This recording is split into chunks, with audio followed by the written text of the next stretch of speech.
There are two classes of eternal people. I don't want to jump the guns on tomorrow night's lecture, but one thing sure, two classes. Resurrected saints who become immortal bodily, and the natural people who go from this period into the next, from the next period into the next, right on through eternally, as would have happened if man had behaved himself.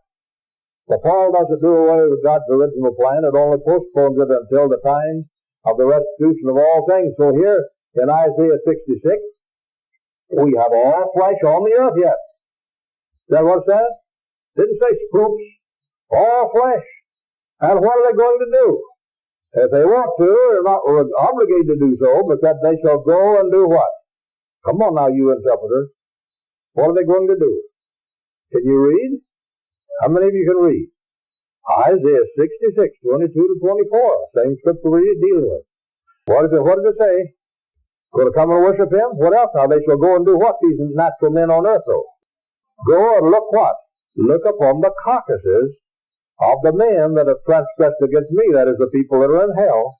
For their worm shall not die, their fire shall not be quenched, and they shall be an abhorring unto all flesh. One so-called great Bible scholar of America, who has the habit, and publishers give him the honor of recommending this book and that book, he's named introduction to a lot of books. He wrote me a letter that was a scorcher. Said the idea, believing in a hell fire like that, he said if I believed it, I'd never say it. You know what he called that place you're reading about there? He called it Dake's hellholes. I'm glad I didn't make them. I might put him there. No, I wouldn't. I want him to stay out. I'm going to do everything I can to keep him out. But this, you see how simple this is? I don't interpret the Bible. I just tell you what the book says, where it says it. That's all my responsibility. If you haven't got intelligence enough to grasp it, or if you don't want to grasp it, you want to fight against simple truths, that's your hard luck. That's his. That's not my hellhole. You can see here, all I had to do was pass on this information. That's where he got the idea. I don't know why he hadn't discovered himself some many years ago. I take the Bible literally myself. Here we read, they'll go and look upon the carcasses of the men that have transgressed against me. Their worm shall not die, their fire shall not be quenched, and they shall be an abhorring unto all flesh. Now, if that was the only scripture in the Bible, he might have some complaint. But in the 14th chapter of Revelation, verses 9 to 11, you want to turn to that? It says, if any man worship the beast in his image and receive his mark in the right hand or in the forehead, the same will drink of the wine of the wrath of God, which is poured out without mixture in the cup of his indignation, and he shall be tormented with fire and brimstone in the presence of whom? In the presence of the Lamb, and in the presence of the holy angels. So you see, all natural men on earth and all angels and the Lamb. Presence of the Lamb, the smoke of their torment ascendeth up forever and ever. They have no rest day or night, whoever worships the beast in his image, and whoever receives the mark in the right hand or in the forehead. So, natural men on earth, angels, the Son of God, God himself, the Holy Spirit, cherubim, seraphim, everybody who's out of hell can go and look into it if they want to. You say, what's that for? That's an everlasting monument of God's wrath on sin to warn coming boys and girls that will be born in all eternity. Stay out of the sin business. That's where you'll land if you don't.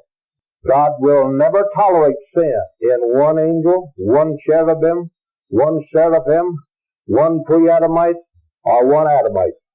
He has never done it. He has damned his sons in hell of the human race as well as the spirit race. There are some sons of God in hell tonight. They're called sons of God. In Job 38, 4-7, where were you, Job, when I laid the foundations of the earth? Declared up thou hast understand, when all the morning stars sang together, and all the sons of God shouted for joy. The sons of God were not human beings. They hadn't been created yet, referring to the angels. That's why you read in Genesis 6:2 and 6:4, that the sons of God saw the daughters of men that they were fair, and took them wives of all they chose, and they produced races of giants in the earth, both before and after the flood of Noah. Sonship doesn't mean a thing, my friend, when you commit sin that damns your soul. Just remember that. All through the Bible very specifically declares that God is just as much under obligation to damn you as He is to save you if you'll just meet His terms. And if you don't meet His terms, He'll damn you just as quick as He'll save you. If you'll turn to Him and ask forgiveness, He'll forgive you that quick and blot out everything in your life, contrary to His will. But if you persist in sin and rebellion and going on in the death penalty sins, He's obligated. He cannot lie in your case or anybody's case. You'll have to pay the penalty. God said to Israel, God said to the church, and God said to people all through the Bible, that I set before you this day a curse and a blessing. A curse if you will break my commandments, a blessing if you will keep my commandments. The whole business of Christianity is up to you. It's up to you. But God will not tolerate sin in any one person in all eternity to come. Just remember that. These are serious things we're talking about. You can't afford to be lost. You can't afford to have your soul damned under any circumstances. Or you can't afford to have your soul deceived by people who don't know any better. But I know better. I know the truth. I've got over 1,600 scriptures in the Bible listed in one book, what God vowed to do if men will go into sin and remain in sin and die in sin, and what He'll do if He'll just give Him a chance to have mercy on them. 1,600 scriptures showing God's requirements. So much for that. All right, I think we'll close now with the idea, one or two more texts, and that's in the 21st chapter of the book of Revelation, and verse 8. Without are dogs, and sorcerers, and whoremongers, and whosoever loveth and maketh a lie, outside the city New Jerusalem when it comes down to land on the planet Earth. See, you're going to be people on the new earth, the natural boys and girls and men and women who look into hell. They can see Judas, they can see Lucifer, they can see everybody who's ever committed sin. And they're going to be in the angels can look into it, God can look into it, Christ can look into it, the Holy Spirit can look into it. And here it tells you outside the city, there are these hellholes.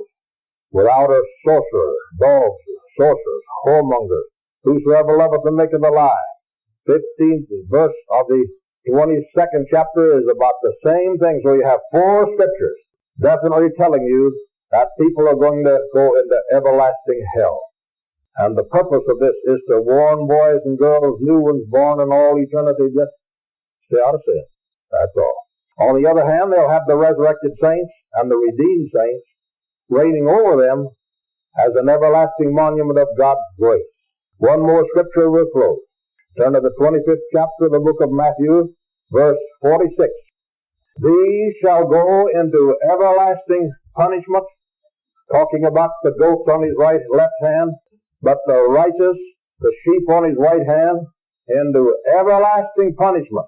These shall go into everlasting punishment, and these shall go into everlasting life. There you have the two destinies. I was pastor in Amarillo, Texas, many, many years ago, 27 to be frank with you. And we had a little short, wiry kind of a woman. You know, these little shriveled up ones, old, and just as sure as there is an eternal bliss, there is an eternal blister. I thought that was all right. I never have forgotten it. Just as sure as there is an eternal bliss, there is an eternal blister. The blister or the bliss is your choice in all eternity to come. You can only make it now while you're in this life.